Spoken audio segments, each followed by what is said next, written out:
So saying that, I have projects coming up I'm going to show you on this channel. I'm excited.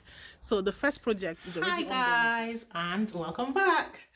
So hello. She has a cold, so we're hoping she'll get better soon. Just a normal Saturday, chilling and relaxing, nothing much. So guys, why do we Igbo people, I know I'm speaking English right now, but I mean, this is YouTube. I need to reach everybody.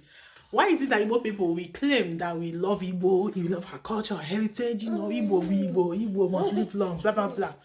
But when it comes to actual reality, we don't like to speak Igbo. Every time we're speaking English.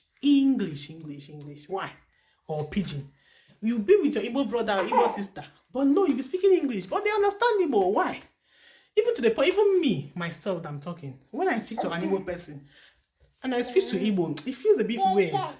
But when I switch to English, I'm comfortable. You know, when I switch to English, I feel more comfortable than Igbo.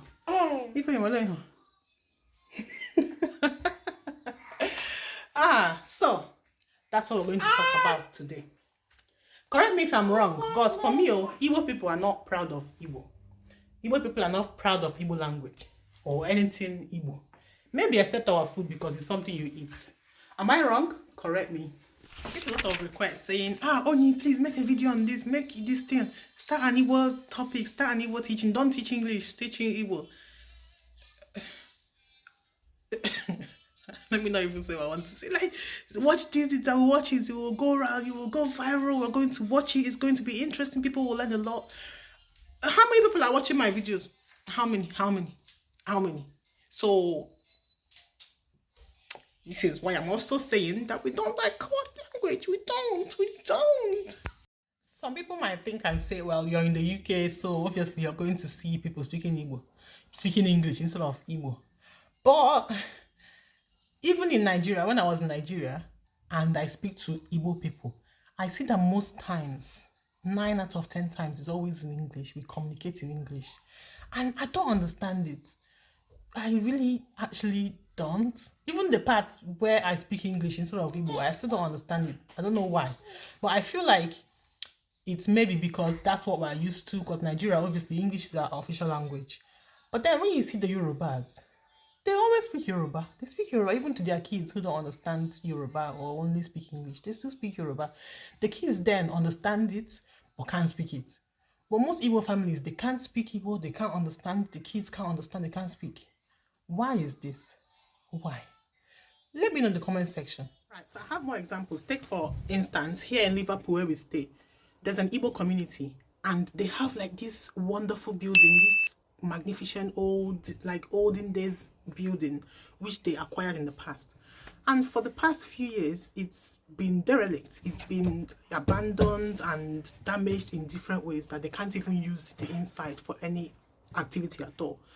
Now I'll find a picture and put on here. What they use now is just the outside for events that they do. Last Sunday we did New Yam Festival, Iriji, and we had to stay outside. It wasn't even like Iriji, it was just like one wedding or barbecue that we went for.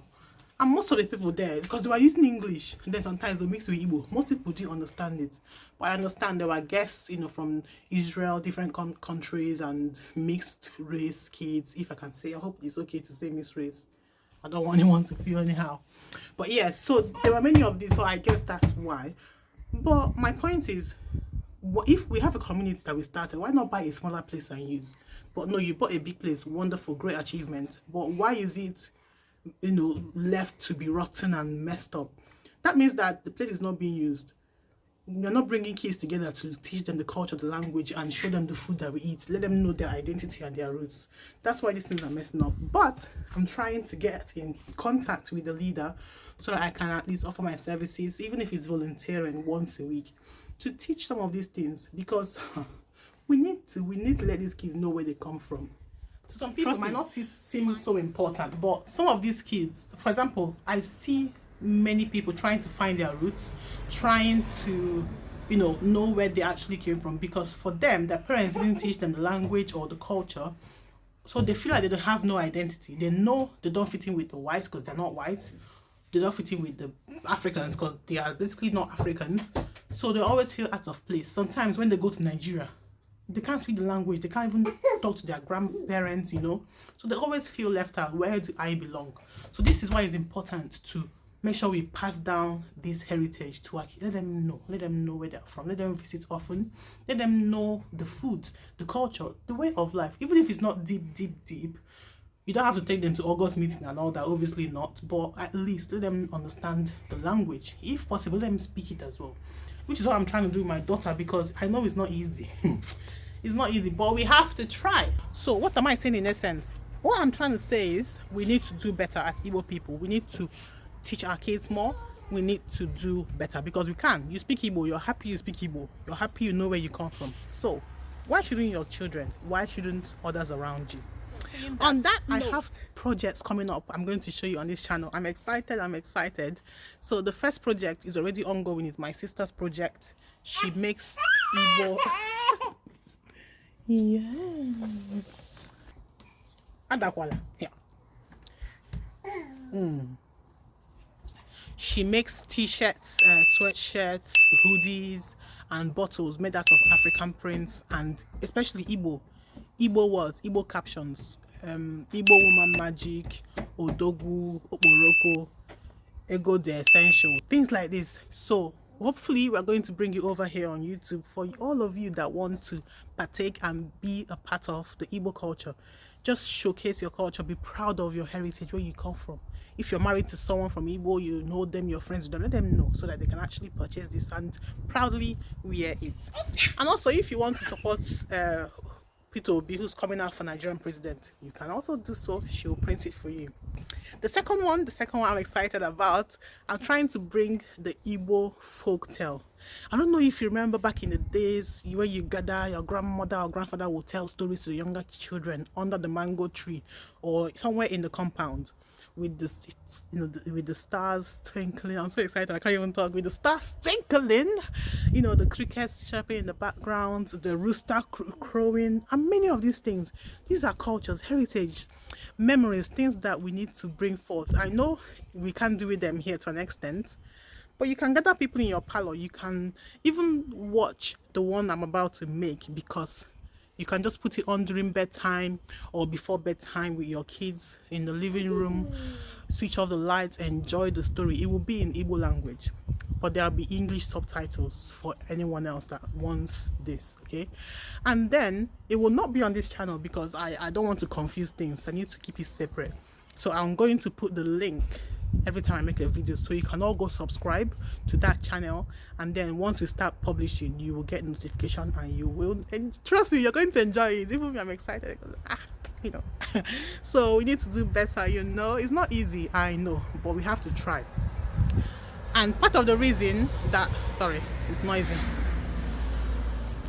Part of the reason I'm doing all these things, documenting them, is because I know it can be tiring sometimes to teach a new language to someone, especially language that is not the immediate language of the environment, you know. So it's hard.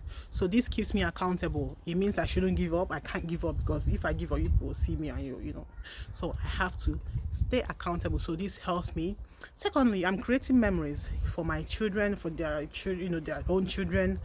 Who knows? YouTube is also like a diary. If God forbid one dies anytime soon, or and the kids don't know you, they can watch the videos, okay? You know, they can watch the video. They say, oh, this is my mother. This is how I remember her. I don't remember her, but this is what I see. This is what I got from her: the ears, the eyes, the teeth, whatever. If God keeps us long, we have a long life, they will still see what their parents looked like when they were younger, or they can show their own kids, this is your grandma when she was your age, you know, things like this. So I feel like it's important. I'm happy about it. I'm excited. So guys, stay tuned, be ready, don't miss that launch, of these two things, okay? All right, remember what to do: like, share, subscribe, and I will see you in the next video. Bye. Ify, say hi, bye bye.